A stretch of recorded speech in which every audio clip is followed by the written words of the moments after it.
ਦੋਸਤੋ ਪੰਜਾਬੀ ਟ੍ਰਿਬਿਊਨ ਦੇ ਰੋਜ਼ਾਨਾ ਪ੍ਰੋਗਰਾਮ ਵੇਲੇ ਦੀ ਗੱਲ ਵਿੱਚ ਤੁਹਾਡਾ ਸਵਾਗਤ ਹੈ। ਮੈਂ ਆਤਿਸ਼ ਗੁਪਤਾ ਤੁਹਾਡੇ ਸਾਹਮਣੇ ਹਾਜ਼ਰ ਹਾਂ ਤੇ ਅੱਜ ਅਸੀਂ ਗੱਲ ਕਰਾਂਗੇ ਕਿਸਾਨ ਅੰਦੋਲਨ ਦੇ 6 ਮਹੀਨੇ ਪੂਰੇ ਅਤੇ ਮੋਦੀ ਵਿਰੋਧੀ ਕਾਲਾ ਦਿਵਸ। ਸਾਡੇ ਨਾਲ ਇਸ ਵਿਸ਼ੇ ਤੇ ਗੱਲਬਾਤ ਕਰਨ ਲਈ ਵਿਸ਼ੇਸ਼ ਤੌਰ ਤੇ ਹਾਜ਼ਰ ਨੇ ਸਾਡੇ ਸੀਨੀਅਰ ਪੱਤਰਕਾਰ ਸ਼੍ਰੀ ਦਵਿੰਦਰਪਾਲ ਜੀ। ਦਵਿੰਦਰ ਜੀ, ਤੁਹਾਡਾ ਬਹੁਤ ਬਹੁਤ ਸਵਾਗਤ ਹੈ ਜੀ। ਦਵਿੰਦਰ ਜੀ, ਕੇਂਦਰੀ ਖੇਤੀ ਕਾਨੂੰਨਾਂ ਖਿਲਾਫ ਸ਼ੁਰੂ ਹੋਏ ਸੰਘਰਸ਼ ਨੂੰ ਅੱਜ ਦਿੱਲੀ ਦੀ ਬਰੂਹਾਂ ਤੇ ਚੱਲਦਿਆਂ ਨੂੰ ਅੱਜ 6 ਮਹੀਨੇ ਦਾ ਸਮਾਂ ਪੂਰਾ ਹੋ ਗਿਆ, ਪਰ ਕੇਂਦਰ ਸਰਕਾਰ ਹਲੇ ਤੱਕ ਕਿਸਾਨਾਂ ਦੀ ਗੱਲਬਾਤ ਜਿਹੜੀ ਹੈ ਸੁਣਨ ਲਈ ਤਿਆਰ ਨਹੀਂ ਹੈ।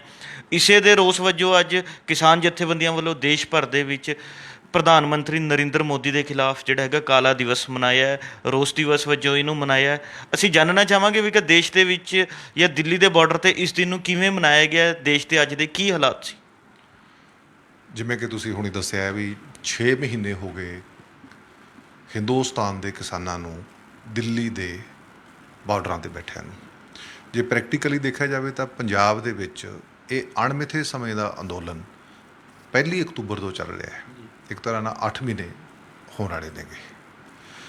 ਇੱਥੋਂ ਤੁਸੀਂ ਸਭ ਤੋਂ ਵੱਡਾ ਤਾਂ ਸਬਕ ਜਿਹੜਾ ਹੈ ਇਸ ਅੰਦੋਲਨ ਤੋਂ ਇਹ ਮਿਲਦਾ ਹੈ ਵੀ ਕਿਸਾਨਾਂ, ਮਜ਼ਦੂਰਾਂ ਅਤੇ ਜ਼ਮੀਨ ਨਾਲ ਜੁੜੇ ਹੋਏ ਲੋਕਾਂ ਦਾ ਸਿਰੜ, ਸਿਦਕ ਅਤੇ ਕੁਰਬਾਨੀ ਅਤੇ ਉਹਨਾਂ ਦੇ ਜਜ਼ਬੇ ਨੂੰ ਸਲਿਊਟ ਕਰਨਾ ਬਣਦਾ ਹੈ ਸਾਰੇ ਹਿੰਦੁਸਤਾਨੀਆਂ ਦਾ, ਵੀ ਜਿਹੜੇ ਆਪਣੀਆਂ ਹੱਕੀ ਮੰਗਾਂ ਲਈ ਹਕੂਮਤ ਨਾਲ ਆਡਾ ਲਾਈ ਬੈਠੇ ਨੇ, ਮੈਦਾਨ ਦੇ ਵਿੱਚ ਡਟੇ ਹੋਏ ਨੇਗੇ।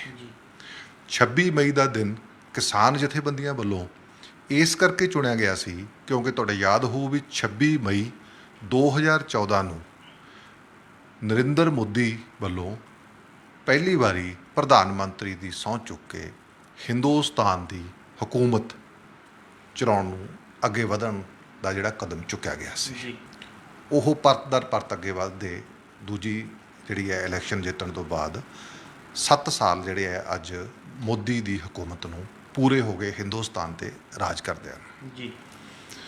ਅੱਜ ਦਾ ਜਿਹੜਾ ਕਿਸਾਨਾਂ ਦਾ ਸੱਦਾ ਸੀ, ਆਪਾਂ ਪੰਜਾਬ, ਹਰਿਆਣਾ ਦੀਆਂ ਆਪਣੇ ਕੋਲ ਖਬਰਾਂ ਇਸ ਕਰਕੇ ਜ਼ਿਆਦਾ ਆਉਂਦੀਆਂ ਨੇ, ਆਪਾਂ ਚੰਡੀਗੜ੍ਹ ਦੇ ਖਿੱਤੇ 'ਚ ਬੈਠੇ ਹਾਂ। ਵੈਸੇ ਸੋਸ਼ਲ ਮੀਡੀਆ 'ਤੇ TV 'ਤੇ ਦੂਜਿਆਂ ਸੂਬਿਆਂ ਦੀਆਂ ਵੀ ਖਬਰਾਂ ਆਉਂਦੀਆਂ ਨੇਗੀਆਂ। ਹੋਰਾਂ ਸੂਬਿਆਂ ਦੇ ਵਿੱਚ ਵੀ ਇਸ ਦਾ ਵਿਆਪਕ ਅਸਰ ਦੇਖਣ ਨੂੰ ਮਿਲਿਆ, ਕਿਉਂਕਿ ਭਾਵੇਂ ਘੱਟ ਹੈ ਭਾਵੇਂ ਵੱਧ ਹੈ।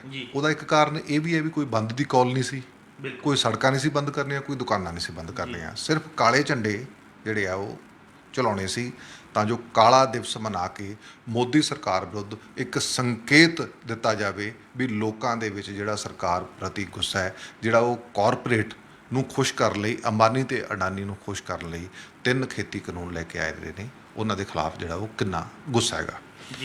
ਸਭ ਤੋਂ ਵੱਡੀ ਗੱਲ ਇਹ ਦੇਖੋ ਆਤਿਸ਼, ਹਿੰਦੁਸਤਾਨ 15 ਅਗਸਤ 1947 ਨੂੰ ਆਜ਼ਾਦ ਹੋਇਆ ਹੈ। ਉਸ ਤੋਂ ਬਾਅਦ ਦਾ ਇਹ ਅਜਿਹਾ ਇੱਕ ਸਭ ਤੋਂ ਵੱਡਾ ਅੰਦੋਲਨ ਹੈ ਜਿਹਨੂੰ ਅਸੀਂ ਸ਼ਾਂਤਮਈ ਅੰਦੋਲਨ ਕਹਿ ਸਕਦੇ ਹਾਂ, ਜਿੱਥੇ ਸਰਕਾਰਾਂ ਨੇ ਕੋਈ ਇਹੋ ਜਿਹੀ ਆਪਦੀ ਸਾਮ, ਦਾਮ, ਦੰਡ, ਭੇਦ ਵਰਤਣ ਦੀ ਕੋਈ ਕਮੀ ਨਹੀਂ ਛੱਡੀ ਵੀ ਇਸ ਅੰਦੋਲਨ ਨੂੰ ਦਰੜਨ ਦੀ, ਇਸ ਨੂੰ ਕੁਚਲਣ ਦੀ, ਬੰਦੇ ਖਰੀਦਣ ਦੀ ਅਤੇ ਬੰਦਿਆਂ ਨੂੰ ਕੁੱਟਣ ਦੀ, ਜੇਲ੍ਹਾਂ 'ਚ ਸੁੱਟਣ ਦੀ ਕੋਈ ਕਮੀ ਬਾਕੀ ਨਹੀਂ ਛੱਡੀ। ਸਾਰੀਆਂ ਏਜੰਸੀਆਂ, ਚਾਹੇ ਉਹ ਸਟੇਟਾਂ ਦੀਆਂ ਪੁਲਿਸਾਂ ਹੋਣ, ਚਾਹੇ ਉਹ IB ਹੋਵੇ, ਚਾਹੇ ਉਹ ਦਿੱਲੀ ਪੁਲਿਸ ਹੋਵੇ, ਚਾਹੇ ਰਾਹ ਹੋਵੇ, ਕਿਸੇ ਨੇ ਕੋਈ ਕਸਰ ਨਹੀਂ ਛੱਡੀ। ਜਿਹੇ ਜਿਹੇ ਤੱਥ ਕਿਸਾਨ ਜਥੇਬੰਦੀਆਂ ਵੱਲੋਂ ਹੁਣ ਤੱਕ ਸਾਡੇ ਸਾਹਮਣੇ ਲਿਆਂਦੇ ਗਏ ਨੇ। ਇਹ ਇੱਕ ਅੰਦੋਲਨ ਫਿਰ ਵੀ ਖੜ੍ਹਾ ਹੈ। ਗੱਲ ਗਿਣਤੀ ਦੀ ਨਹੀਂ ਹੁੰਦੀ, ਬੰਦਾ ਮੈਦਾਨ 'ਚ ਡਟਿਆ ਖੜ੍ਹਾ ਹੋ ਕੇ ਹਕੂਮਤਾਂ ਨੂੰ ਇਕੱਲਾ ਹੀ ਹਿਲਾ ਦਿੰਦਾ ਹੈਗਾ, ਪਰ ਉਹਦੇ 'ਚ ਸਿਦਕ, ਸਿਰੜ ਅਤੇ ਜਜ਼ਬਾ ਚਾਹੀਦਾ ਹੈ, ਜਿਹੜਾ ਇਸ ਅੰਦੋਲਨ ਦੇ ਵਿੱਚ ਸਾਨੂੰ ਅੱਜ ਤੱਕ ਬਰਕਰਾਰ ਦਿਖਾਈ ਦੇ ਰਿਹਾ ਹੈਗਾ। ਇਸ ਸਾਰੇ ਦੌਰ ਦੇ ਵਿੱਚ ਕਿਸਾਨਾਂ ਨੇ ਫਸਲਾਂ ਵੀ ਸਾਂਭਣੀਆਂ ਸੀ, ਹਾੜੀ ਦੀ ਫਸਲ ਵੀ ਸੰਭਾਲੀ, ਪਰ ਮੋਰਚਿਆਂ ਦੇ ਵਿੱਚ ਡਟੇ ਹੋਏ ਨੇ। ਚਾਹੇ ਉੱਥੇ ਮੀਂਹ ਆਵੇ, ਚਾਹੇ ਉੱਥੇ ਹਨੇਰੀ ਆਵੇ, ਚਾਹੇ ਉੱਥੇ ਗੜੇ ਪੈਣ, ਟੈਂਟ ਪਾਟ ਜਾਣ, ਜੋ ਮਰਜ਼ੀ ਹੋਵੇ, ਕਿਸਾਨ ਆਪਣੇ ਸਿਰਕ ਅਤੇ ਸਿਦਕ ਤੋਂ ਡੋਲੇ ਨਹੀਂ। ਉਸ ਤੋਂ ਵੱਡਾ ਜਿਹੜਾ ਹਿੰਦੁਸਤਾਨ ਦੀ ਰਾਜਨੀਤੀ ਨੂੰ ਪ੍ਰਭਾਵਿਤ ਕੀਤਾ ਇਸ ਅੰਦੋਲਨ ਨੇ। ਅੱਜ ਤੱਕ ਜਿੰਨੀਆਂ ਵੀ ਸਰਕਾਰਾਂ ਦੇ ਖਿਲਾਫ ਜਦੋਂ ਕੋਈ ਮੂਵਮੈਂਟ ਚੱਲਦੀ ਹੁੰਦੀ ਸੀ, ਰਾਜਨੀਤਿਕ ਪਾਰਟੀਆਂ ਲੋਕਾਂ ਨੂੰ ਸੱਦਾ ਦਿੰਦੀਆਂ ਸੀ ਵੀ ਫਲਾਂ ਗੌਰਮੈਂਟ ਦੇ ਖਿਲਾਫ ਇਸ ਮੁੱਦੇ 'ਤੇ, ਖਾਦਾਂ ਦੇ ਭਾਅ ਦੇ ਮੁੱਦੇ 'ਤੇ, ਡੀਜ਼ਲ ਪੈਟਰੋਲ ਦੀਆਂ ਪ੍ਰਾਈਸਿਸ ਦੇ ਮੁੱਦੇ 'ਤੇ, ਜਾਂ ਕਿਸੇ ਹੋਰ ਮੁੱਦੇ 'ਤੇ ਸਰਕਾਰ ਦੇ ਖਿਲਾਫ ਅੰਦੋਲਨ 'ਚ ਕੁੱਦੋ। ਉਹਦੇ 'ਚ ਮੁਲਾਜ਼ਮ, ਦੁਕਾਨਦਾਰ, ਕਿਸਾਨ, ਮਜ਼ਦੂਰ ਸਾਰੇ ਜਿਹੜੇ ਉਹ 'ਚ ਸ਼ਮੂਲੀਅਤ ਕਰਦੇ ਸੀ। ਇਹ ਪਹਿਲਾ ਅੰਦੋਲਨ ਹੈ ਜਿੱਥੇ ਕਿਸਾਨ ਅਤੇ ਮਜ਼ਦੂਰ ਅਗਵਾਈ ਕਰ ਰਹੇ ਨੇ ਹਿੰਦੁਸਤਾਨ ਦੀ ਸਿਆਸਤ ਪਿੱਛੇ ਲੱਗ ਰਹੀ ਹੈ, ਉਹ ਵੀ ਇਸ ਤਰ੍ਹਾਂ ਪਿੱਛੇ ਲੱਗ ਰਹੀ ਹੈ, ਫਟਾਫਟ ਬਿਆਨ ਦੇਣੇ ਪੈ ਰਹੇ ਨੇ ਵੀ ਕਿਤੇ ਅਸੀਂ ਪਿੱਛੇ ਨਾ ਰਹਿ ਜਾਈਏ, ਸਾਡੀ ਹਮਾਇਤ ਸਾਡੀ ਹਮਾਇਤ। ਜੀ ਬਿਲਕੁਲ। ਚਲੋ ਆਪਾਂ ਹਕੂਮਤਾਂ ਦਾ ਜਿਹੋ ਜਿਹਾ ਅੜੀਅਲ ਤੇ ਜ਼ਿੱਦੀ ਰਵੱਈਆ ਹੁੰਦਾ ਹੈ ਉਹ ਦੇਖਣ ਨੂੰ ਮਿਲ ਹੀ ਰਿਹਾ ਹੈ। ਜੀ ਉਹ ਸਾਹਮਣੇ ਹੀ ਹੈ ਸਾਡੇ, ਚਾਹੇ ਉਹ ਹੁਕਮਰਾਨ ਧਿਰ ਸੈਂਟਰ 'ਚ ਹੋਵੇ, ਚਾਹੇ ਉਹਦੇ ਨਾਲ ਅਲਾਈ ਪਾਰਟੀ ਜਾਂ ਉਸ ਪਾਰਟੀ ਦੀ ਕਿਸੇ ਸਟੇਟ 'ਚ ਗੌਰਮੈਂਟ ਹੋਵੇ, ਜੀ ਜਿਹੋ ਜਿਹਾ ਜ਼ਿੱਦੀ ਰਵੱਈਆ ਉਹ ਸਾਹਮਣੇ ਆ ਰਿਹਾ। ਪਰ ਹਿੰਦੁਸਤਾਨ ਦੀਆਂ ਇੱਕ ਦੁੱਕਾ ਪਾਰਟੀਆਂ ਨੂੰ, ਜਿਹੜੀਆਂ ਰੀਜਨਲ ਪਾਰਟੀਆਂ ਕਹਿ ਲਓ, ਛੱਡ ਕੇ ਕੋਈ ਪਾਰਟੀ ਐਸੀ ਨਹੀਂ ਬਚੀ ਜਿਹਨੇ ਕਿਸਾਨ ਅੰਦੋਲਨ ਦੀ ਹਮਾਇਤ ਨਾ ਕੀਤੀ ਹੋਵੇ। ਜੀ ਹਾਲਾਂਕਿ ਕਿਸਾਨ ਜਥੇਬੰਦੀਆਂ ਨੇ ਪਹਿਲੇ ਦਿਨ ਤੋਂ ਇਹ ਐਲਾਨ ਕੀਤਾ ਹੋਇਆ ਵੀ ਜਿਹੜਾ ਸਾਡਾ ਅੰਦੋਲਨ ਹੈ ਉਹ ਰਾਜਨੀਤੀ ਤੋਂ ਪਰੇ ਰਹੂਗਾ। ਜੀ ਇਹਦਾ ਮਤਲਬ ਇਹ ਹੈ ਵੀ ਰਾਜਨੀਤਿਕ ਧਿਰਾਂ ਮਜਬੂਰ ਹੋ ਗਈਆਂ ਇਸ ਮੂਵਮੈਂਟ ਦੀ ਚੜ੍ਹਤ ਨੂੰ, ਇਸ ਮੂਵਮੈਂਟ ਦੇ ਹੇਠਾਂ ਜ਼ਮੀਨੀ ਲੈਵਲ ਤੇ ਪਏ ਅਸਰਾਂ ਨੂੰ ਦੇਖ ਕੇ ਵੀ ਜੇ ਅਸੀਂ ਅੱਜ ਕਿਸਾਨ ਮਜ਼ਦੂਰ ਦੇ ਨਾਲ ਨਹੀਂ ਖੜਾਂਗੇ ਤਾਂ ਜਨਤਾ ਸਾਡੇ ਨਾਲ ਨਹੀਂ ਖੜੂਗੀ, ਕੁਰਸੀ ਸਾਨੂੰ ਨਹੀਂ ਮਿਲੂਗੀ, ਸਾਰਾ ਕੁਝ ਸਾਡਾ ਵੀ ਰੁੜ ਗਿਆ ਸਮਝੋ। ਬਿਲਕੁਲ। ਇਹ ਇੱਕ ਬਹੁਤ ਵੱਡਾ ਇੰਪੈਕਟ ਹੈ ਜਿਹਦੇ ਦੂਰ ਰੱਸੀ ਜਿਹੜੇ ਆ ਰਿਜ਼ਲਟ ਸਾਨੂੰ ਦੇਖਣ ਨੂੰ ਮਿਲੇਗੇ ਵੀ ਲੋਕਾਂ ਨੇ ਸਿਆਸੀ ਪਾਰਟੀਆਂ ਨੂੰ ਪਿੱਛੇ ਲਾਇਆ ਹੈ, ਸਿਆਸੀ ਪਾਰਟੀਆਂ ਦੇ ਪਿੱਛੇ ਲੋਕ ਨਹੀਂ ਲੱਗੇ, ਜੀ ਜਿਹੜਾ ਇੱਕ ਇਹ ਸਭ ਤੋਂ ਵੱਡਾ ਇੰਪੈਕਟ ਅਸੀਂ ਦੇਖਣ ਨੂੰ ਮਿਲੇਗਾ।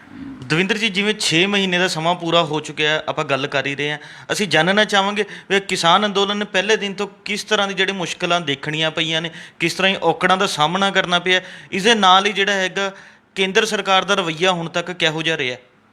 ਦੇਖੋ, ਇਹ ਸਭ ਦੇ ਸਾਹਮਣੇ ਹੈ। ਕਿਸਾਨਾਂ ਨੇ ਜਦੋਂ 1 ਅਕਤੂਬਰ ਤੋਂ, ਆਪਾਂ ਜੇ ਬਰੀਫ ਦੇ ਵਿੱਚ ਕਰੀਏ ਇਹਦਾ ਐਨਾਲਿਸਿਸ, ਪੰਜਾਬ ਦੇ ਵਿੱਚ ਅਣਮਿੱਥੇ ਸਮੇਂ ਤੋਂ ਧਰਨੇ ਸ਼ੁਰੂ ਕਰਤੇ। ਬਿਲਕੁਲ। ਉਸ ਤੋਂ ਕੁਝ ਦਿਨਾਂ ਬਾਅਦ ਮੀਟਿੰਗਾਂ ਦਾ ਦੌਰ ਜਿਹੜਾ ਉਹ ਸ਼ੁਰੂ ਹੋ ਗਿਆ ਸੀ ਨਵੀਂ ਦਿੱਲੀ ਦੇ ਵਿੱਚ। ਜੀ ਮੀਟਿੰਗਾਂ ਹੁੰਦੀਆਂ ਰਹੀਆਂ ਪਰ ਕੋਈ ਸਿੱਟਾ ਨਹੀਂ ਨਿਕਲਿਆ।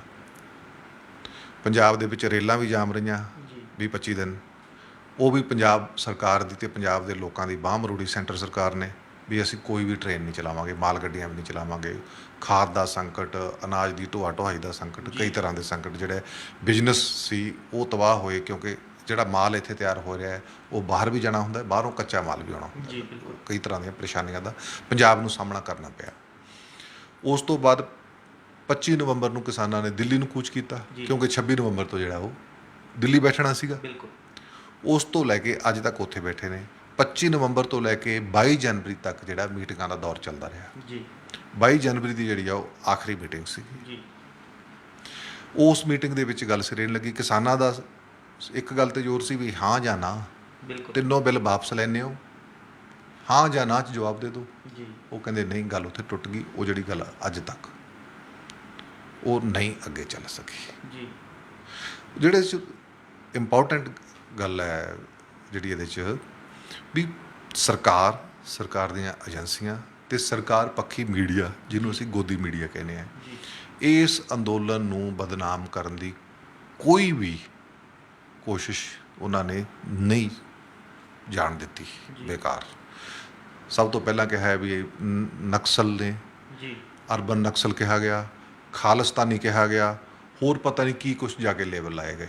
ਜੀ ਫਿਰ 26 ਜਨਵਰੀ ਨੂੰ ਕਿਵੇਂ ਏਜੰਸੀਆਂ ਦੇ ਢਹੇ ਚੜ੍ਹ ਕੇ ਕੁਝ ਬੰਦਿਆਂ ਨੇ ਲਾਲ ਕਿਲ੍ਹਾ ਵਾਲੀ ਘਟਨਾ ਨੂੰ ਅੰਜਾਮ ਦਿੱਤਾ, ਉਹ ਵੀ ਸਾਡੇ ਸਾਹਮਣੇ। ਉਸ ਤੋਂ ਬਾਅਦ ਕੀ ਦੌਰ ਦੌਰਾ ਚੱਲਿਆ ਉਹਦੇ ਸਾਹਮਣੇ। ਬਿਲਕੁਲ। ਇਹ ਤਾਂ ਰਾਕੇਸ਼ ਟਕੈਤ ਦਾ ਭਲਾ ਹੋਵੇ ਜਿਹਦੇ ਹੰਝੂਆਂ ਨੇ ਕਿਸਾਨੀ ਮੂਵਮੈਂਟ ਨੂੰ ਇੱਕ ਨਵਾਂ ਮੋੜਾ ਦਿੱਤਾ, ਜੀ ਜਿਹੜੀ ਮੂਵਮੈਂਟ ਅੱਜ ਤੱਕ ਖੜੀ ਹੈ। ਨਹੀਂ ਤਾਂ ਇਹ ਮੰਨਿਆ ਜਾਂਦਾ ਹੈ ਵੀ ਕੇਂਦਰੀ ਹਕੂਮਤ ਨੇ ਦਿੱਲੀ ਦੀਆਂ ਸਰਹੱਦਾਂ 'ਤੇ ਬੈਠੇ ਕਿਸਾਨਾਂ ਦੇ ਮੌਰ ਸੇਕਣ ਦਾ, ਉਹਨਾਂ ਨੂੰ ਜੇਲ੍ਹਾਂ 'ਚ ਤੁੰਨਣ ਦਾ ਇੱਕ ਤਰ੍ਹਾਂ ਨਾਲ ਫੈਸਲਾ ਕਰ ਲਿਆ ਸੀ। ਜੀ ਉਹਨਾਂ ਨੇ ਇੱਕ ਅਟੈਂਪਟ ਹੋਰ ਕੀਤੀ, ਤੁਹਾਡੇ ਯਾਦ ਹੋਊ, ਜਦੋਂ ਦਿੱਲੀ ਦੀਆਂ ਸਰਹੱਦਾਂ 'ਤੇ ਪਹਾੜੇ ਦੇ ਬੰਦੇ ਭੇਜ ਕੇ ਵੀ ਅਸੀਂ ਲੋਕਲ ਐ, ਉਹਨਾਂ 'ਤੇ ਪਥਰਾ ਕੀਤਾ, ਬਿਲਕੁਲ। ਉਹਨਾਂ ਦੀ ਕੁੱਟਮਾਰ ਕੀਤੀ ਕਿਸਾਨਾਂ ਦੀ, ਉਹ ਵੀ ਸਾਡੇ ਸਾਹਮਣੇ ਹੈ। ਇਹਦਾ ਮਤਲਬ ਇਹ ਹੈ ਸ਼ਾਂਤਮਈ ਸੰਘਰਸ਼ ਜਿਹੜਾ ਕਿ ਅਕਸਰ ਅਸੀਂ ਦੇਖਦੇ ਹਾਂ, ਚਾਹੇ ਉਹ ਨਨਕਾਣਾ ਸਾਹਿਬ ਦਾ ਮੋਰਚਾ ਹੋਵੇ, ਚਾਹੇ ਉਹ ਜੈਤੋ ਦਾ ਮੋਰਚਾ ਹੋਵੇ, ਚਾਹੇ ਉਹ ਕੁੰਜੀਆਂ ਦਾ ਮੋਰਚਾ ਹੋਵੇ, ਚਾਹੇ ਉਹ ਪੰਜਾ ਸਾਹਿਬ ਦੀ ਸ਼ਹੀਦੀ ਹੋਵੇ। ਜੀ ਸ਼ਾਂਤਮਈ ਸੰਘਰਸ਼ ਦੇ ਵਿੱਚ ਜਿਵੇਂ ਬੇਕਸੂਰਾਂ ਦਾ ਖੂਨ ਅੰਗਰੇਜ਼ੀ ਹਕੂਮਤ ਨੇ ਜਾਂ ਮੁਗਲਾਂ ਨੇ ਡੋਲਿਆ ਸੀ, ਤਾਂ ਇਹਨਾਂ ਨੇ ਵੀ ਕੋਈ ਕਸਰ ਨਹੀਂ ਛੱਡੀ, ਜਿਹੜੀ ਕਿ ਹਰ 5 ਸਾਲ ਬਾਅਦ ਲੋਕਾਂ ਦੀਆਂ ਵੋਟਾਂ ਨਾਲ ਚੁਣ ਕੇ ਆਉਂਦੀ ਸਰਕਾਰ ਹੈ। ਉਸੇ ਨੇ ਆਪਣੀ ਪੁਲਿਸ ਤੋਂ ਲੋਕਾਂ 'ਤੇ ਡੰਡੇ ਚਲਵਾਉਣ ਅਤੇ ਆਪਣੇ ਪਾੜੇ ਦੇ ਬੰਦੇ ਭੇਜ ਕੇ ਇੱਟਾਂ ਵਰਾਉਣ ਦੀ ਕੋਈ ਕਸਰ ਬਾਕੀ ਨਹੀਂ ਛੱਡੀ। ਇਸ ਤਰ੍ਹਾਂ ਨਾਲ ਅਸੀਂ ਬਸਤੀਵਾਦੀ ਯੁੱਗ ਤੋਂ ਕਿਹੋ ਜਿਹੇ ਯੁੱਗ 'ਚ ਆ ਗਏ ਹਾਂ। ਜੀ ਇਹਦਾ ਪਾਰਨਤਾਰਾ ਲੋਕਾਂ ਨੂੰ ਆਪ ਹੀ ਹੋ ਜਾਣਾ ਚਾਹੀਦਾ ਹੈ। ਸਾਨੂੰ ਕੁਝ ਅੱਗੇ ਕਹਿਣ ਦੀ ਲੋੜ ਨਹੀਂ ਵੀ ਜਦੋਂ ਅਸੀਂ 5 ਸਾਲ ਬਾਅਦ ਸਰਕਾਰ ਚੁਣਦੇ ਹਾਂ, ਬੇਕਸੂਰ ਨਿਹੱਥੇ ਤੇ ਸ਼ਾਂਤਮਈ ਬੈਠੇ ਅੰਦੋਲਨ ਤੇ ਬੈਠੇ ਲੋਕਾਂ ਦਾ ਖੂਨ ਉਦੋਂ ਵੀ ਡੁੱਲਦਾ ਹੈ। ਜਦੋਂ ਇੱਥੇ ਬਸਤੀਵਾਦੀ ਹਕੂਮਤਾਂ ਸੀ, ਮੁਗਲਾਂ ਦਾ ਰਾਜ ਸੀ, ਬੇਕਸੂਰਾਂ ਦਾ ਖੂਨ ਜਿਹੜਾ ਹੈ ਉਦੋਂ ਵੀ ਡੁੱਲਦਾ ਸੀ। ਇਹ ਇਸ ਅੰਦੋਲਨ ਦਾ ਇੱਕ ਮੈਂ ਤੁਹਾਨੂੰ ਇਹ ਵਿਲੱਖਣ ਹੈ ਵੀ ਕਿਵੇਂ ਬੇਕਸੂਰ ਲੋਕ ਜਿਹੜੇ ਹੈ ਉਹ ਹਕੂਮਤ ਦੇ ਨੇ ਦਰੜੇ ਨੇ। ਜੀ ਦਵਿੰਦਰ ਜੀ, ਕੇਂਦਰ ਸਰਕਾਰ ਦੇ ਨਾਲ ਜਿਹੜਾ ਹੈਗਾ ਕਿਸਾਨ ਜਥੇਬੰਦੀਆਂ ਵੱਲੋਂ ਪੂੰਜੀਪਤੀਆਂ ਦਾ ਵਿਰੋਧ ਕੀਤਾ ਜਾ ਰਿਹਾ ਹੈ, ਬਾਈਕਾਟ ਕੀਤਾ ਜਾ ਰਿਹਾ ਹੈ। ਅਸੀਂ ਜਾਣਨਾ ਚਾਹਾਂਗੇ ਵੀ ਕਿ ਇਸ ਜਿਹੜੇ ਵਿਰੋਧ ਨੂੰ ਵੀ ਲਗਾਤਾਰ ਜਿਹੜਾ ਹੈਗਾ 6 ਮਹੀਨੇ ਤਾਂ ਹੋ ਹੀ ਗਏ, ਉਸ ਤੋਂ ਵੀ ਲੰਬਾ ਸਮਾਂ ਜਿਹੜਾ ਹੈਗਾ ਪੰਜਾਬ ਦੇ ਵਿੱਚ ਜਾਂ ਹਰਿਆਣੇ ਦੇ ਵਿੱਚ ਦੇਖਣ ਨੂੰ ਮਿਲ ਰਿਹਾ ਵੀ ਕਿ ਕਾਫੀ ਜਿਹੜਾ 8-9 ਮਹੀਨੇ ਦੇ ਕਰੀਬ ਇਹ ਸਮਾਂ ਹੋ ਚੁੱਕਿਆ। ਅਸੀਂ ਜਾਣਨਾ ਚਾਹਾਂਗੇ ਜਿਵੇਂ ਪੂੰਜੀਪਤੀਆਂ ਦਾ ਵਿਰੋਧ ਹੋ ਰਿਹਾ, ਉਸ ਦਾ ਵਿਰੋਧ ਦਾ ਕੋਈ ਪੂੰਜੀਪਤੀਆਂ ਦੇ ਅਸਰ ਦੇਖਣ ਨੂੰ ਮਿਲਿਆ ਹੁਣ ਤੱਕ? ਦੇਖੋ, ਜਿਹੜੇ ਲੋਕਾਂ ਨੂੰ ਦਿਸਦੇ ਨੇ ਉਹ ਛੋਟੇ ਛੋਟੇ ਇੰਪੈਕਟ ਨੇ ਵੀ ਅਸੀਂ ਜੀ ਟੋਲ ਪਲਾਜ਼ੇ ਬੰਦ ਕਰਾਤੇ, ਅਸੀਂ ਰਿਲਾਇੰਸ ਦੇ ਜਿਹੜੇ ਸਟੋਰ ਬੰਦ ਕਰਾਤੇ, ਫਲਾਂ ਬੰਦ ਕਰਾਤੇ। ਇਹ ਇੰਪੈਕਟ ਨਹੀਂ ਹੁੰਦਾ ਜੀ। ਇੰਪੈਕਟ ਉਹ ਹੁੰਦਾ ਜਦੋਂ ਸਾਡੇ ਨੀਤੀ ਘਾੜੇ, ਜਿਹੜੇ ਸਾਡੇ ਪਾਲਿਸੀ ਮੇਕਰ ਨੇ ਜੀ, ਜਿਹੜੇ ਚਾਹੇ ਉਹ ਡਾਕਟਰ ਮਨਮੋਹਨ ਸਿੰਘ ਦੀ ਸਰਕਾਰ ਹੋਵੇ, ਚਾਹੇ ਨਰਿੰਦਰ ਮੋਦੀ ਦੀ ਸਰਕਾਰ ਹੋਵੇ, ਚਾਹੇ ਇੰਦਰਾ ਗਾਂਧੀ ਦੀ ਸਰਕਾਰ ਹੋਵੇ, ਨੀਤੀ ਘਾੜੇ ਉਹ ਤਕਰੀਬਨ ਉਹੋ ਜਿਹੇ ਹੁੰਦੇ ਨੇ। ਜੀ, ਉਹ ਪਾਲਿਸੀ ਮੇਕਰਾਂ ਨੇ ਕਿਹਨੂੰ ਖੁਸ਼ ਕਰਨਾ ਹੈ। ਉਹ ਹੁਣ ਤੱਕ ਦਾ ਜਿਹੜਾ ਮਾਡਲ ਚੱਲਿਆ ਆ ਰਿਹਾ ਸੀ ਵੀ ਕਾਰਪੋਰੇਟ ਨੂੰ ਕਿਵੇਂ ਖੁਸ਼ ਕਰਨਾ ਹੈ। ਜੀ, ਹੁਣ ਕਾਰਪੋਰੇਟ ਨੂੰ ਕੀ ਮਿਲਿਆ ਹੈ? ਜੋ ਕਰੋਨਾ ਦਾ ਦੌਰ ਸੀ, 1.5 ਸਾਲ ਦਾ ਸਮਾਂ ਹੋ ਗਿਆ। ਜੀ, ਹਿੰਦੁਸਤਾਨ ਦੇ ਲੋਕਾਂ ਨੇ ਵੀ ਲਾਕਡਾਊਨ, ਤਾਲਾਬੰਦੀ ਵਰਗੀਆਂ ਸਥਿਤੀਆਂ ਦਾ ਸਾਹਮਣਾ ਕੀਤਾ, ਹੁਣ ਵੀ ਕਰ ਰਹੇ ਨੇ। ਕਰੋੜਾਂ ਲੋਕਾਂ ਦਾ ਰੁਜ਼ਗਾਰ ਗਿਆ। ਕਰੋੜਾਂ ਲੋਕ ਜਿਹੜੇ ਛੋਟੇ ਸੀ, ਤੁਸੀਂ ਅੱਜ ਲਾਕਡਾਊਨ ਦੇ ਵਿੱਚ ਰਿਕਸ਼ਾ ਚਾਲਕ, ਆਟੋ ਰਿਕਸ਼ਾ ਚਾਲਕ, ਟੈਕਸੀ ਵਾਲਾ, ਨਾਈ, ਧੋਬੀ, ਦਰਜੀ, ਉਹਨਾਂ ਦਾ ਕੀ ਹਸ਼ਰ ਹੋਊ ਜਿਹੜੇ ਰੋਜ਼ਮਰਰਾ ਜਿਨ੍ਹਾਂ ਨੇ ਥੋੜ੍ਹੇ ਥੋੜ੍ਹੇ ਪੈਸੇ ਕਮਾ ਕੇ ਖਾਣੇ ਆ। ਇਹ ਸਰਕਾਰਾਂ ਨਹੀਂ ਸੋਚਦੀਆਂ ਵੀ ਉਹਨਾਂ ਨੂੰ ਕੀ ਦਿੱਤਾ ਅਸੀਂ। ਜੀ, ਇਸ ਲਈ ਜਿਹੜਾ ਇਹ ਕਾਰਪੋਰੇਟ ਮਾਡਲ 'ਤੇ ਜਿਹੜਾ ਅਸਰ ਪਾਊਗਾ ਉਹ ਪਾਊ ਨੀਤੀਗਤ ਫੈਸਲੇ ਲੈਣ 'ਤੇ ਵੀ ਇੱਕ 3 ਕਾਨੂੰਨ ਜਦੋਂ ਅਸੀਂ ਲਿਆਂਦੇ ਤਾਂ ਸਾਰਾ ਮੁਲਕ ਜਾਗ ਪਿਆ। ਜੀ, ਜਿਵੇਂ ਆਜ਼ਾਦੀ ਦੀ ਮੂਵਮੈਂਟ ਵੇਲੇ ਅੰਗਰੇਜ਼ਾਂ ਦੇ ਖਿਲਾਫ ਜਾਗਿਆ ਸੀ। ਕਿਸਾਨ ਤੇ ਮਜ਼ਦੂਰ ਨੂੰ ਜਦੋਂ ਇਹ ਪਤਾ ਲੱਗਿਆ ਵੀ ਇਹ ਕਾਨੂੰਨ ਜਿਹੜੇ ਨੇ ਪਾਰਲੀਮੈਂਟ ਵੱਲੋਂ ਲਿਆਂਦੇ ਸਾਡੇ ਖਿਲਾਫ ਨੇ, ਸਾਡਾ ਗਲ ਘੁੱਟਣਗੇ, ਸਾਡਾ ਭਵਿੱਖ ਤਬਾਹ ਕਰਨਗੇ, ਸਾਡੇ ਬੱਚਿਆਂ ਨੂੰ ਤਬਾਹ ਕਰਨਗੇ, ਤਾਂ ਉਹ ਸੜਕਾਂ 'ਤੇ ਉਤਰੇ ਤੇ ਅਜੇ ਤੱਕ ਸੜਕਾਂ 'ਤੇ ਬੈਠੇ ਨੇ। ਇਸ ਲਈ ਨੀਤੀ ਘਾੜੇ ਨੇ ਜਿਹੜੇ ਉਹ ਭਵਿੱਖ ਦੇ ਵਿੱਚ ਜਦੋਂ ਵੀ ਅਡਾਨੀ ਤੇ ਅੰਬਾਨੀ ਦੇ ਪੱਖ 'ਚ ਫੈਸਲਾ ਲੈਣਗੇ, ਉਹ ਇਹ ਜ਼ਰੂਰ ਸੋਚਣਗੇ ਵੀ ਹੁਣ ਕਿਹੜਾ ਵਰਗ ਸਾਡੀ ਸੰਘੀ ਨੱਪੂਗਾ, ਸਰਕਾਰ ਦੀ ਧੌਣ 'ਤੇ ਗੋਡਾ ਧਰੂਗਾ, ਆ ਕੇ ਸੜਕ 'ਤੇ ਬੈਠੂਗਾ। ਇਸ ਲਈ ਨੀਤੀਗਤ ਫੈਸਲੇ ਲੈਣ ਵਾਲੇ ਜ਼ਰੂਰ ਸੋਚਣਗੇ, ਕਿਉਂਕਿ ਕਰੋਨਾ ਕਾਲ ਨੇ ਗਰੀਬਾਂ ਨੂੰ ਮਾਰਿਆ।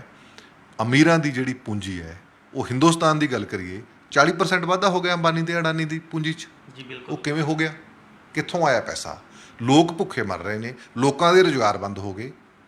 ਉਹਨਾਂ ਕੋਲ ਕੀ ਅਲਾਦੀਨ ਦਾ ਚਿਰਾਗ ਹੈ? ਇਹਦਾ ਮਤਲਬ ਸਰਕਾਰਾਂ ਉਹਨਾਂ ਦੀ ਮਦਦ ਕਰਦੀਆਂ ਨੇ, ਸਰਕਾਰਾਂ ਉਹੋ ਜਿਹੀਆਂ ਪਾਲਿਸੀਆਂ ਲਿਆਉਂਦੀਆਂ ਨੇ, ਸਰਕਾਰਾਂ ਉਹੋ ਜਿਹੇ ਕਾਨੂੰਨ ਲਿਆਉਂਦੀਆਂ ਨੇ ਤਾਂ ਜੋ ਉਹਨਾਂ ਨੂੰ ਫਾਇਦਾ ਹੋਵੇ। ਜੀ ਦਵਿੰਦਰ ਜੀ, ਜੋ ਹੁਣ ਕਿਸਾਨ ਜਥੇਬੰਦੀਆਂ ਤੇ ਕੇਂਦਰ ਸਰਕਾਰ ਵਿਚਕਾਰ ਡੈਡਲੌਕ ਬਣਿਆ ਹੋਇਆ ਹੈ, ਕਿਸਾਨ ਜਿਹੜੇ ਹੈਗੇ ਆ ਗੱਲਬਾਤ ਲਈ ਤਿਆਰ ਨੇ। ਉਹਨਾਂ ਨੇ ਪਿਛਲੇ ਹਫਤੇ ਵੀ ਚਿੱਠੀ ਲਿਖੀ ਹੈ ਵੀ ਕਿ ਗੱਲਬਾਤ ਮੁੜ ਸ਼ੁਰੂ ਹੋਣੀ ਚਾਹੀਦੀ ਹੈ, ਪਰ ਕੇਂਦਰ ਸਰਕਾਰ ਜਿਹੜੀ ਹੈ 4 ਮਹੀਨੇ ਤੋਂ ਵੱਧ ਸਮਾਂ ਹੋ ਗਿਆ, ਕੋਈ ਗੱਲਬਾਤ ਲਈ ਤਿਆਰ ਨਹੀਂ ਹੈ, ਆਪਣੇ ਅੜੀਅਲ ਵਤੀਰੇ 'ਤੇ ਜਿਵੇਂ ਅੜੀ ਹੋਈ ਹੈ। ਅਸੀਂ ਜਾਣਨਾ ਚਾਹਾਂਗੇ ਵੀ ਕਿ ਇਹਦਾ ਭਵਿੱਖ ਕੀ ਹੋ ਸਕਦਾ ਕਿਸਾਨ ਅੰਦੋਲਨ ਦਾ? ਕੀ ਕੇਂਦਰ ਸਰਕਾਰ ਕਿਸਾਨਾਂ ਦੀ ਗੱਲ ਮੰਨੇਗੀ ਜਾਂ ਅੰਦੋਲਨ ਲੰਬਾ ਚੱਲੇਗਾ? ਦੇਖੋ, ਅਸੀਂ ਪਿਛੋਕੜ ਦੇ ਵਿੱਚ ਪਿਛਲੇ 2-3 ਮਹੀਨਿਆਂ ਦਾ ਐਨਾਲਿਸਿਸ ਕਰੀਏ, ਅਸੀਂ ਇੱਕ ਰਿਜ਼ਲਟ ਆਪਦੇ ਸਾਹਮਣੇ ਦੇਖ ਚੁੱਕੇ ਹਾਂ। ਪੱਛਮੀ ਬੰਗਾਲ ਦੇ ਵਿੱਚ ਜਿਸ ਘੁਮੰਡ ਨਾਲ ਭਾਰਤੀ ਜਨਤਾ ਪਾਰਟੀ ਦੇ ਲੀਡਰ ਮੈਦਾਨ 'ਚ ਉਤਰੇ ਸੀ, ਜੀ, ਉਹ ਘਮੰਡ ਚੂਰ-ਚੂਰ ਹੋ ਗਿਆ। ਬਿਲਕੁਲ। ਉੱਤਰ ਪ੍ਰਦੇਸ਼ ਦੇ ਵਿੱਚ ਪੰਚਾਇਤ ਚੋਣਾਂ ਹੋਈਆਂ। ਪੰਚਾਇਤ ਚੋਣਾਂ ਦੇ ਵਿੱਚ ਕਿਵੇਂ ਵੱਡੇ ਥੰਮ ਡਿੱਗੇ ਤੇ ਵੱਡੇ ਨੇਤਾਵਾਂ ਦੇ ਏਰੀਏ ਦੇ ਵਿੱਚ ਸਾਰੇ ਭਾਜਪਾ ਪਾਰਟੀ ਵਾਲੇ ਧੜਮ ਦੇਣੇ ਡਿੱਗੇ ਨੇ। ਜੀ, ਉਹ ਰਿਜ਼ਲਟ ਸਭ ਦੇ ਸਾਹਮਣੇ ਹੈ। ਇਸ ਲਈ ਭਾਰਤੀ ਜਨਤਾ ਪਾਰਟੀ ਦੀ ਹਕੂਮਤ ਨੂੰ ਕੰਧ 'ਤੇ ਲਿਖਿਆ ਪੜ੍ਹ ਲੈਣਾ ਚਾਹੀਦਾ ਹੈ ਵੀ ਜਿਹੋ ਜਿਹਾ ਹਸ਼ਰ ਬੰਗਾਲ ਦੇ ਵਿੱਚ ਹੋਇਆ, ਉਹ ਉੱਤਰ ਪ੍ਰਦੇਸ਼, ਉੱਤਰਾਖੰਡ, ਕਿਤੇ ਹੋਰ ਵੀ ਹੋ ਸਕਦਾ ਹੈ। ਇਸ ਲਈ ਕਿਸਾਨੀ ਅੰਦੋਲਨ ਦਾ ਇਹ ਇੱਕ ਸਿਆਸਤ 'ਤੇ ਅਸਰ ਪੈ ਸਕਦਾ ਹੈ, ਕਿਉਂਕਿ ਰਾਜਨੀਤਿਕ ਬੰਦਾ ਹੈ ਨਾ ਜਿਹੜਾ, ਜਦੋਂ ਉਹਦੀ ਕੁਰਸੀ ਨੂੰ ਖਤਰਾ ਹੁੰਦਾ ਹੈ, ਉਹ ਕਿਸੇ ਹੱਦ ਤੱਕ ਵੀ ਜਾ ਸਕਦਾ ਹੈ। ਨਵੇਂ ਕਾਨੂੰਨ ਵੀ ਬਣਾ ਸਕਦਾ ਹੈ, ਪੁਰਾਣੇ ਕਾਨੂੰਨ ਢਹਿ ਢੇਰੀ ਵੀ ਕਰ ਸਕਦਾ ਹੈ। ਇਸ ਲਈ ਭਾਰਤੀ ਜਨਤਾ ਪਾਰਟੀ ਨੂੰ ਮੇਰੇ ਖਿਆਲ ਹੈ ਵੀ ਕੁਛ ਨਾ ਕੁਛ ਤਰ੍ਹਾਂ ਨੂੰ ਅਕਲ ਆ ਗਈ ਹੋਊਗੀ, ਜਿਹੋ ਜਿਹਾ ਬੰਗਾਲ ਦੇ ਵਿੱਚ ਬੰਗਾਲੀਆਂ ਨੇ ਦਿਖਾਇਆ ਹੈ। ਜੀ ਤੇ ਜੇ ਉੱਤਰ ਪ੍ਰਦੇਸ਼ ਦਾ, ਜਿਵੇਂ ਕਿ ਕੁਛ ਦਿਨ ਪਹਿਲਾਂ ਆਰਐਸਐਸ ਨੇ ਮੰਥਨ ਕੀਤਾ ਹੈ, ਹਜੇ ਤਾਂ ਸਿਰਫ ਕਰੋਨਾ ਦਾ ਕੀਤਾ ਹੈ, ਖੇਤੀ ਕਾਨੂੰਨਾਂ ਦਾ ਕੀਤਾ ਨਹੀਂ। ਹਾਲਾਂਕਿ ਮੋਹਨ ਭਗਵਤ ਪਹਿਲਾਂ ਕਹਿ ਚੁੱਕੇ ਨੇ ਵੀ ਇਹਦਾ ਹੱਲ ਨਿਕਲਣਾ ਚਾਹੀਦਾ ਹੈ। ਨਰਿੰਦਰ ਤੋਮਰ ਨੇ ਵੀ ਜਿਹੜਾ ਹਾਲ ਦੇ ਵਿੱਚ ਬਿਆਨ ਦਿੱਤਾ ਸੀ, ਉਹ ਸਿਰਫ ਇਹੀ ਕਿਹਾ ਸੀ ਵੀ 18 ਮਹੀਨਿਆਂ ਲਈ ਅਸੀਂ ਇਹਨੂੰ ਡੈਫਰ ਕਰਨ ਲਈ ਤਿਆਰ ਹੈ, ਅੱਗੇ ਪਾਉਣ ਲਈ ਤਿਆਰ ਹੈ। ਹਾਲਾਂਕਿ ਖਬਰਾਂ ਇਹ ਵੀ ਆਈਆਂ ਸੀ ਵੀ ਇੱਕ ਕਾਨੂੰਨ ਵਾਪਸ ਲੈਣ ਲਈ ਕੇਂਦਰੀ ਹਕੂਮਤ ਜਿਹੜੀ ਹੈ ਤਿਆਰ ਹੈ। ਜੀ ਇਸ ਲਈ ਜੇ ਕਾਨੂੰਨ ਵਾਪਸ ਲੈ ਕੇ ਉੱਤਰ ਪ੍ਰਦੇਸ਼ ਦੀ ਸੱਤਾ ਵਾਪਸ ਮਿਲ ਸਕਦੀ ਹੈ ਤਾਂ ਇਹ ਮਹਿੰਗਾ ਸੌਦਾ ਨਹੀਂ ਭਾਜਪਾ ਲਈ, ਕਿਉਂਕਿ ਉੱਤਰ ਪ੍ਰਦੇਸ਼ ਦੀ ਸੱਤਾ ਨਾਲ ਕੇਂਦਰ ਦੀ ਕੁਰਸੀ ਵੀ ਜੁੜੀ ਹੋਈ ਹੈ, ਜਿੱਥੇ ਨਰਿੰਦਰ ਮੋਦੀ ਤੇ ਅਮਿਤ ਸ਼ਾਹ ਜੀ ਬੈਠੇ ਨੇ। ਇਸ ਲਈ ਜੇ ਉਹਨਾਂ ਨੇ ਆਪਦੀ ਕੁਰਸੀ ਬਚਾਉਣੀ ਹੈ ਤਾਂ ਇਹਨੂੰ ਸਾਰੇ ਨੂੰ ਨਿਰਖ ਪਰਖ ਕੇ ਉਹ ਜਿਹਾ ਫੈਸਲਾ ਲੈਣਾ ਚਾਹੀਦਾ ਹੈ। ਇਹ ਸਨ ਸਾਡੇ ਸੀਨੀਅਰ ਪੱਤਰਕਾਰ ਸ਼੍ਰੀ ਦਵਿੰਦਰਪਾਲ ਜੀ, ਜਿਨ੍ਹਾਂ ਦੱਸਿਆ ਵੀ ਕਿ ਸਿਆਸੀ ਧਿਰਾਂ ਵੱਲੋਂ ਜਿਹੜਾ ਹੈ ਸਾਰੇ ਫੈਸਲੇ ਆਪਣੀ ਕੁਰਸੀ ਬਚਾਉਣ ਨੂੰ ਲੈ ਕੇ ਜਾਂ ਵੋਟ ਬੈਂਕ ਨੂੰ ਲੈ ਕੇ ਲਏ ਜਾਂਦੇ ਨੇ।